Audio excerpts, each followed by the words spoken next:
Hello, welcome back to Kedrick Farms.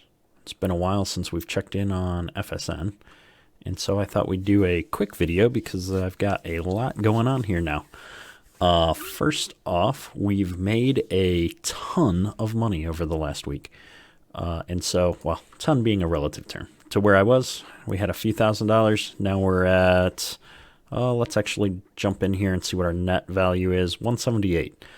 And so most of that money has come from playing on the global market.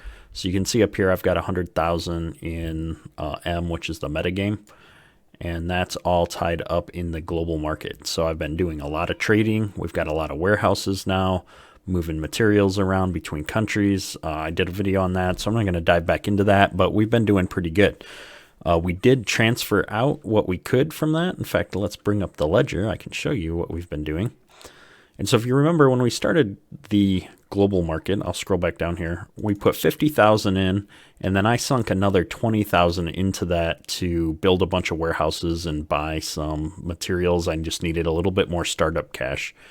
And then after some trading, really over about a day, I transferred all the money I could back out of my metagame account because I didn't realize that once you put it over there, you can only bring so much back, and there's a limit to bringing back so much once every game year.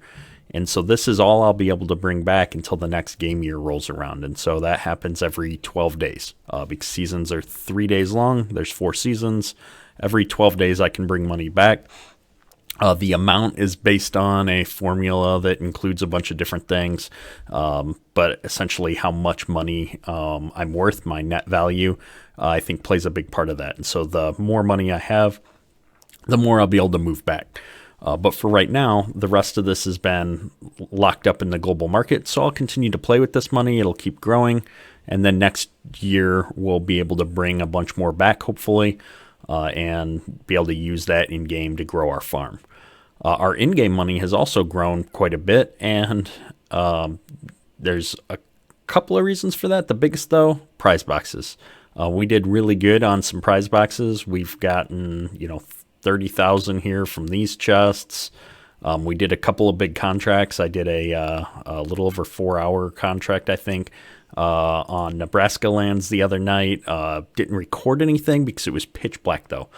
So that was really unfortunate that a lot of the times that I normally play are late at night, and given that the dedicated servers run in real time based on an Eastern Standard Time clock, which is the time zone that I'm in, a lot of the time I'm playing, it's just really dark. So we're going to try and do some things to change up my schedule and hopefully get some more videos out that actually make sense when there's daylight and things. So we'll see what we can do.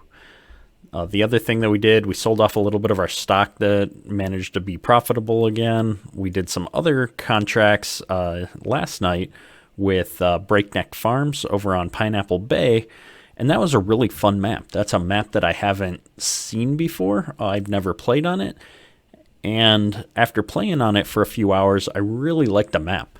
And so I started looking at what can we do to start thinking about Farm Manager.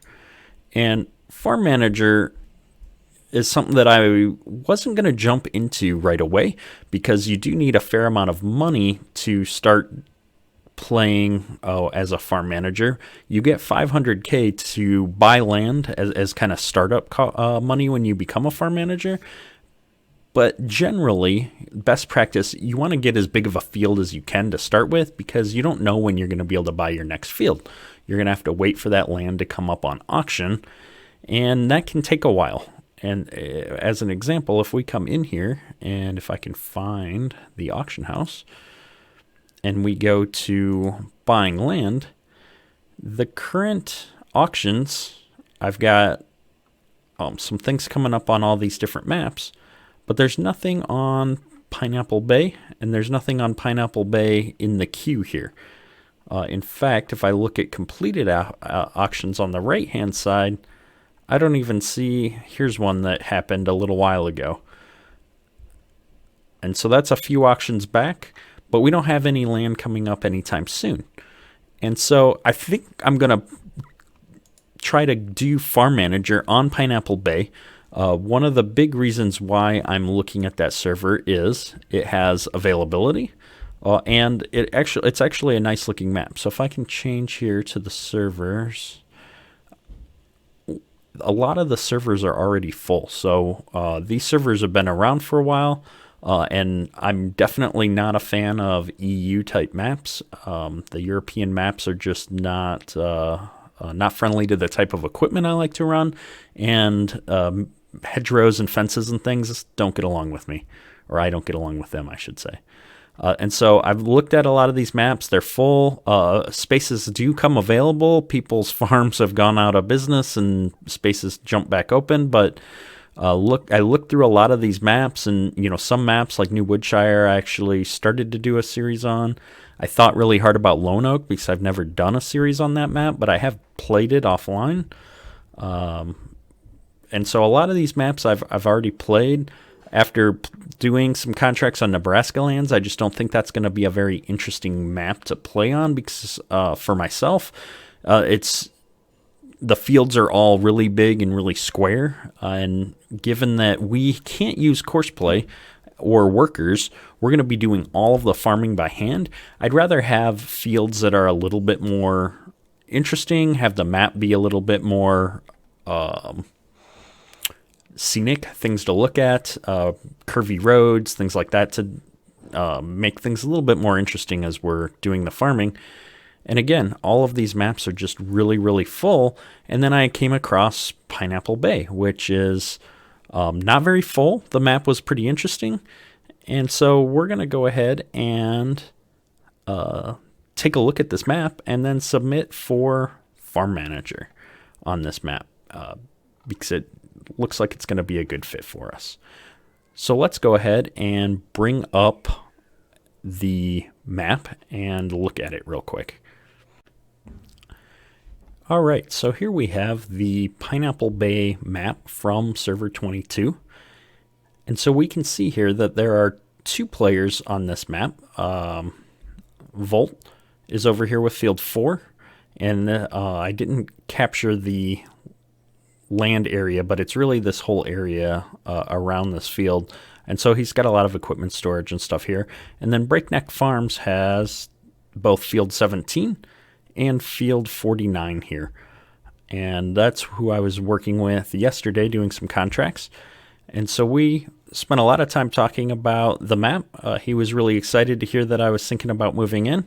And so I spent some time looking around the map and looking at the fields that are available. And there's some decent sized fields on these maps. In fact, 17 was a pretty decent sized field. We were planting sugarcane in it, so we had quite a few people out there, and it took a good chunk of time, a couple hours to get that field planted, even with 4 planters going. And so it was really fun. The roads are all twisty and curvy, and there's rivers and creek beds and waterfalls, and so I think this is going to be a really cool map. And so we'll do a map tour of it here in a little bit. But while I'm already in website mode, I just wanted to show off the map before we go and walk through submitting for Farm Manager. And so the field that I've selected is field 42, which is over here. It's a very large field. It's going to use up almost all of our 500K allotment for land. I think this is about a $490,000 field. But why I like this field is I get all of this grass area here on the top portion of the field between this road and the field. And I think even keeping with the rules around leaving so much space between things that you build and the edge of your property, the easement to the road, I think we're going to be able to put a shed or a lean-to of some kind there to store equipment and really use that as kind of our home starting field to get started on farming. And it's a really big field. It's a 40-some acre plot, but the field itself is already 35 acres. And so we could extend the field a little bit, I think. I don't think that's against the rules, but we'll probably just leave this grass here to give us some room to work, give us somewhere to park equipment, and those kinds of things. And this is going to be a really good starting field for us. It is currently autumn, and in fact, if I switch back over here to our desktop, it is late autumn on the server, however, or mid-autumn. However, because this is a warmer climate, being that this is a geo that's set in Brazil, we can actually plant a lot of crops in late autumn and have them come up in the spring and be harvesting in the spring. And so I think that's the approach we're going to take, is to go ahead and try and get on Farm Manager right now. And hopefully that'll get approved today, and we can jump in and do some field work and get set up and get going before winter comes in. All right, so let's go ahead and click Request to be Field Manager, and we're going to come in here and find Pineapple Bay in the server list. And then we're going to go to Next Step. And now we need to select the field that we want. And in this case, I've brought up the Pineapple Bay field list here. And that field we were looking at, I believe, was field 42. I just want to double check the picture here. Looking at the wrong monitor. Field 42. This is the field we're looking at. 37.5 acres. It's under the 500K requirement.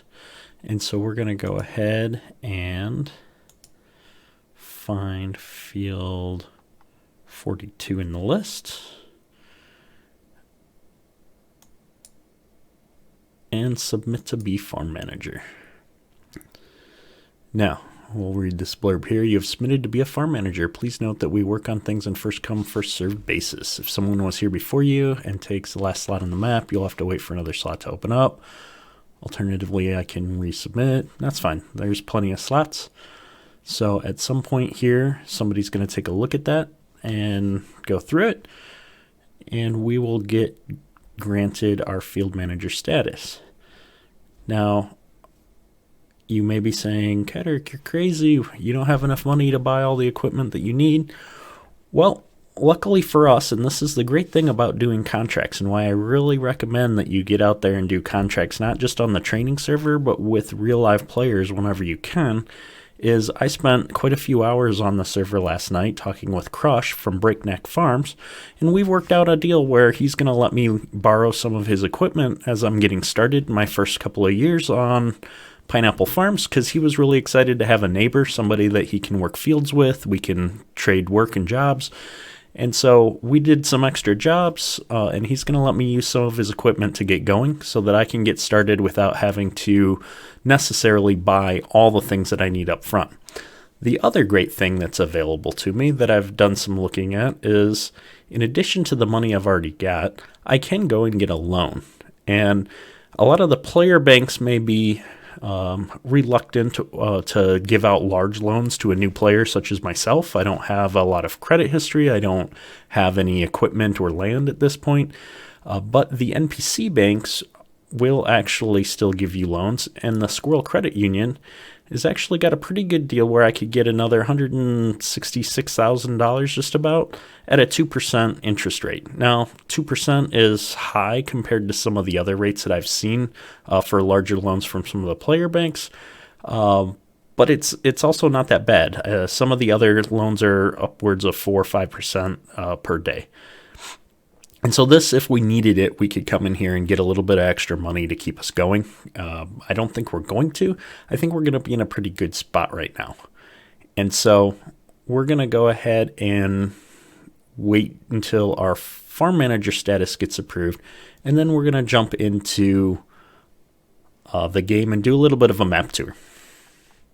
Two more things on the money front before we jump into the map tour is that the other thing I forgot to mention is we do get $500,000 for our initial field purchase and buying some equipment and stuff. And this is only $425,000 to start with. So we're going to have another $75K on top of, if I can scroll back up to the top here, the $70K we've got in the bank and the $100K we have in meta. So really we're already starting to push into the 250 range here of cash that we'll be able to use. And on top of that, we've got 65 golden bales here. And so I can turn these into prize boxes. I think I get, well, let's just go look. I think I get 5 prize boxes for 5 bales, or 2 prize boxes for 5 bales, something like that. Let's take a quick look. Is it server stuff? Site perks. I get a prize box for 5 bales. So, not the best conversion rate, but those prize boxes have usually given me, anywhere from 2 to 10 grand, I think. Let me see. I think the prizes are listed. Yeah, I mean, in the lower end, a lot of times you're going to get 3.5. I've gotten 10K out of my normal prize boxes a couple of times now, and I could even get a lot more potentially.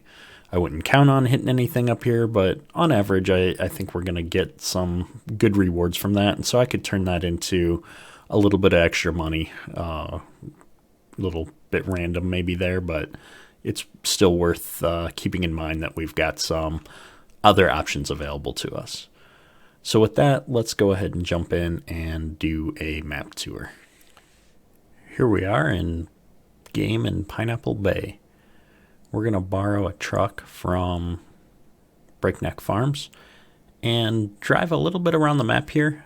He stores his equipment up here near Field 4. And we're just going to go up and take a look at the shop. We've got the custom silos, and head on over to our field and just check out the terrain and a little bit of the key sites here. He's got a lot of really cool equipment here that we're going to be using, so we'll take a closer look at that once we actually get farm manager status.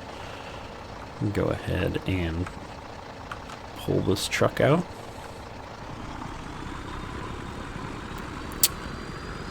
Now, this is a very interesting map. I like this map a lot because of the terrain, especially. There's a lot of height elevation to the terrain. The roads are bumpy, and our volume is really loud, so we're going to turn that down a couple notches. Here we go. And so I'm just making sure I don't drive over some of these crops here, because I am in his farm as well to be able to use his equipment. So but yeah, as you can see, I mean, there's just a lot of detail here on the map, especially as we go through the trees, get on the main road. There's a lot of dirt roads and stuff on the map here. Now I am driving a semi-truck, so I had to get my CDL license to be able to drive this on the road. Having the license doesn't necessarily make me qualified to be driving this, but that's a whole different story. You guys have seen me flip more vehicles than I care to admit. Now, this is a decent sized map. I can't remember if it's a 4X map or not, but it is a pretty big map regardless. There's a lot of wide open spaces, big trees, or not big trees, big fields. But what I like about it is there's just so much detail on this map. There's rivers, there's ravines, there's lakes, there's a bay, there's speed limits that we must follow. And so we're going to go ahead and go past the shop here. That's the turn that I usually take, but I thought I saw a dirt road back here. Nope, it's down below, so we need to turn around. Nobody's coming. I'm just going to do a quick UE on the road here. I've never been to Brazil. I'm not sure what their traffic laws are. I'm assuming, much like anywhere else, U-turns in rural areas are probably going to get overlooked. So we're going to go ahead and turn in here. And I think the shop is right down this hill. And I apologize, I'm using my keyboard today because I didn't get a chance to set up the steering wheel again this morning.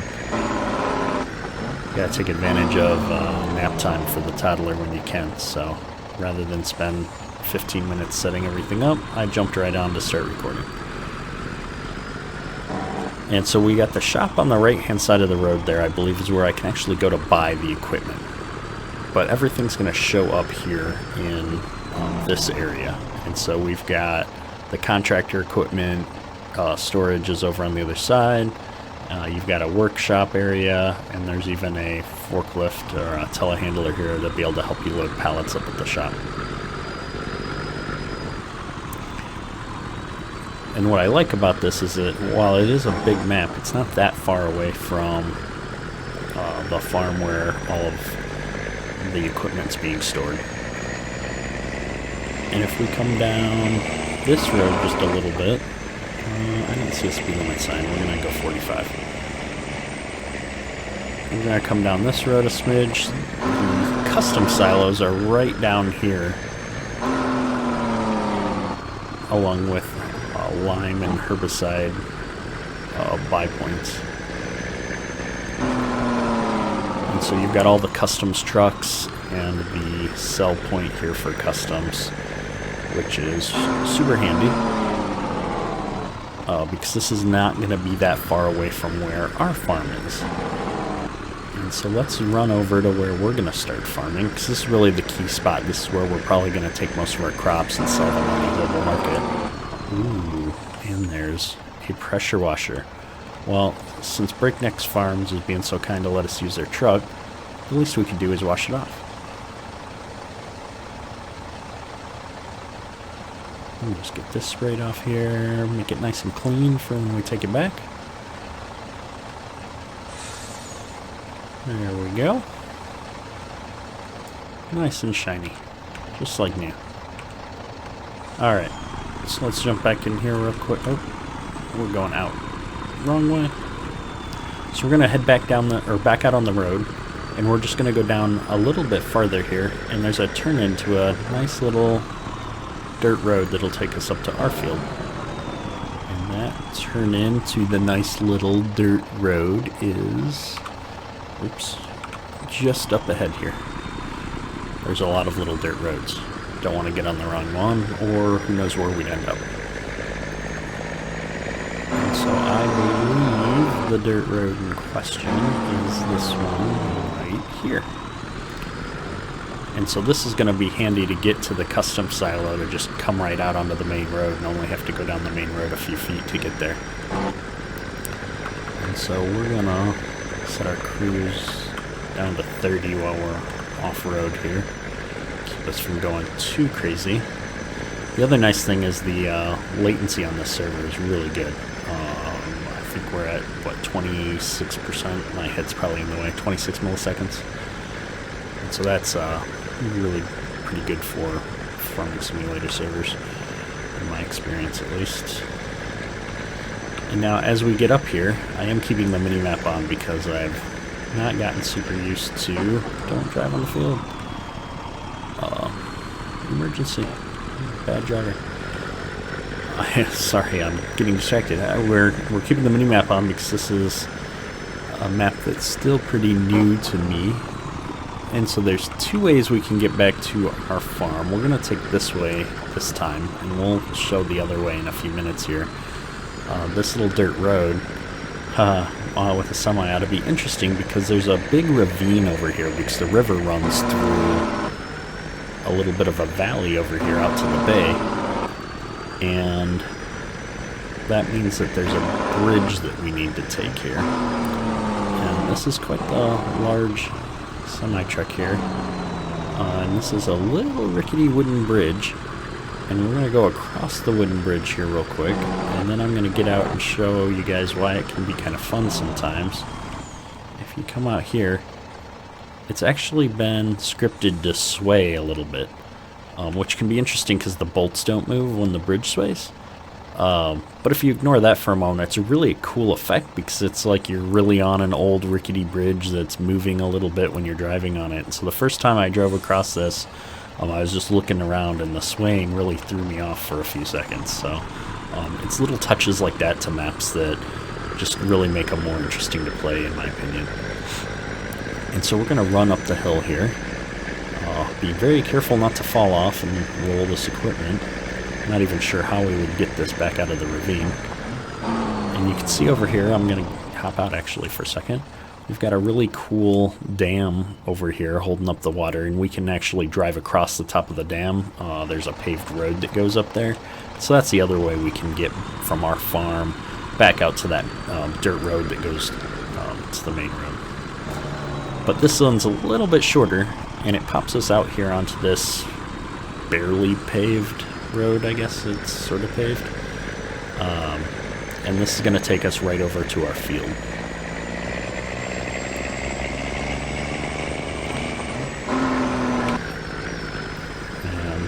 we come right over here, and this is already our field. So let's go ahead and pull off the road here real quick. Turn this truck off, don't want to burn up all this fuel. And you can see here, wow, there's a huge plane flying through the sky. That's awesome. You can see here we've got this grass area before we get to the field.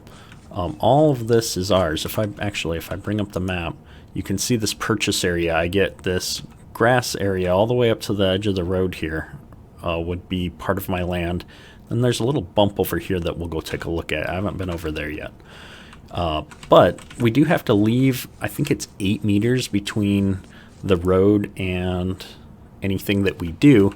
A truck is, I think, about 3 meters wide, maybe a little bit shorter. And so leaving 8 would be that plus that. You know, let's just double up, let's say, into here. That leaves us quite a bit of space here to put a small shed that we could store our equipment in. So this makes a really good starter farm area, in my opinion. And it's a huge field. I mean, it's like I can't even see the end of the field with the way my clipping distance is set up right now. It's just shy of 38 acres of tillable field area. And so this is going to make a great starting field for us. And it's got a little bit of angles on the side, so it's not just a square field. There's some interesting terrain over there on the other side. It does need a lot of work. It looks like we need to plow and lime this field before we'll be able to get started, and it doesn't have any fertilizer yet. And so I'm hoping we can get this field purchased, and then we're going to be able to get some crops in. Now, right now, the geo on this particular map is set up a little bit different than other maps. So we're in a different climate. We're in Brazil. And so I'm going to be able to do, I mean, you can do winter crops on other maps, but I get this huge planting season for wheat all the way into the middle of winter. And so if we do get our field manager approved here shortly, we're going to be able to put some fertilizer down, put some lime down, plow it all in, and then, you know, get a second stage of fertilizer and plant somewhere in here and be able to get right into the field in early spring and start harvesting some wheat. And then we're going to be able to turn around and do some other crops, maybe put some corn in, and then turn around and we could even do another round of canola or something else on this field and do a double, triple crop type setup. If I got canola planted right here, I'm wondering if I'd be able to harvest it. Where's my harvest bar? Oh, over here. Cotton I could do later harvest. It's just interesting. There's so many options. Sugarcane is definitely a crop that we're going to look at some point. This is a lot of work. So I'd want to make sure I have some help if I'm going to be able to do sugarcane effectively, I think. So we're going to play around with that. I think we're definitely going to be starting with wheat. We have been talking to Breakneck Farms about a deal to sell him some wheat and straw. He's got a pretty big cow operation going on the southern part of the map. And so that's going to be something that we can work on. This is the great thing about FSN, is finding neighbors, other people, community, and you know, it's finding those relationships, and you're not just helping each other out, which, you know, I'm very grateful that Breakneck Farms is helping us get started, but also it's about supply and demand, right? He's doing a cow operation and he's currently planting, you know, sugarcane or whatever he's planting on the map, but he needs, you know, different crops and materials to keep his cows going, and so you don't have to do all of that yourself. You can buy those goods from another farmer, which is just really cool. It gives it that much more realistic feel for me to have this community of people that you're interacting with to do things. So we're going to take a quick drive over here and look at what the side of our field looks like. And this is the other thing I like about this map, actually. Here, I'll pull over on the side here for a second, is if you look at the map, and I've seen some maps do this, it's like, well, there's so much wasted space on this map that you could do something with. And while that's true, it's so nice to see real terrain out past your line of vision where, you know, yeah, it's just grassy hills, but having that be out there as opposed to just some of the bad graphics I see, or the invisible wall cut off that you get on some maps, this just gives you a much better realistic feel to the map. You don't have to use every inch of a map. You can leave a little bit of it for aesthetics, which I really like. And so we're going to drive up here, and it looks like this old barn is going to be on our property. This is interesting. Let's drive up past it here and see if I can find a spot to pull over. Do it on this side of the road real quick. Let's turn hazard lights on since we're on the wrong side of the road. Yeah, it's an old silo setup. I don't think it's going to actually work. Maybe it does. I seriously doubt it. It looks like where you could dump it in and then have silos on the other side. If this was a working silo, I'd expect it to show up on the map. But maybe it's not because I don't own it. It just doesn't look functional. It looks old and rusted out. It'd be cool if we could make it functional.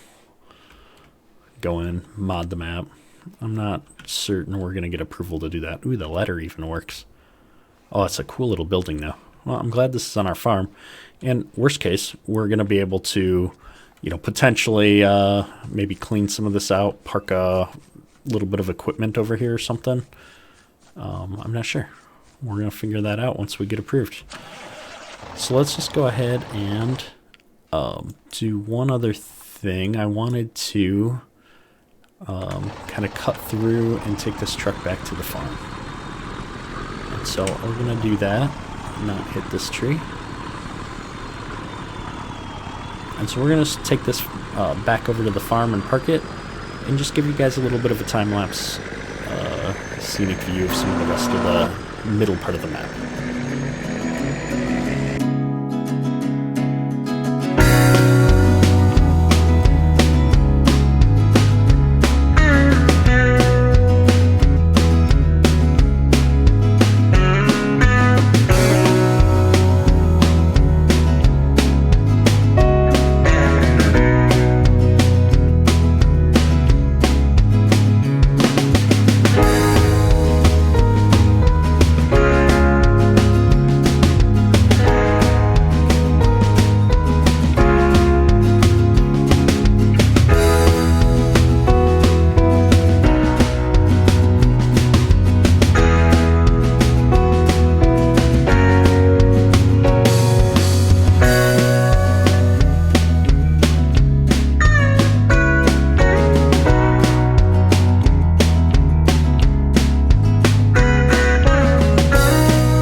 That'll wrap up a little bit of a map tour, and we will check back in once we've officially gotten Farm Manager and start working on our fields. Thanks for watching. Cutter out.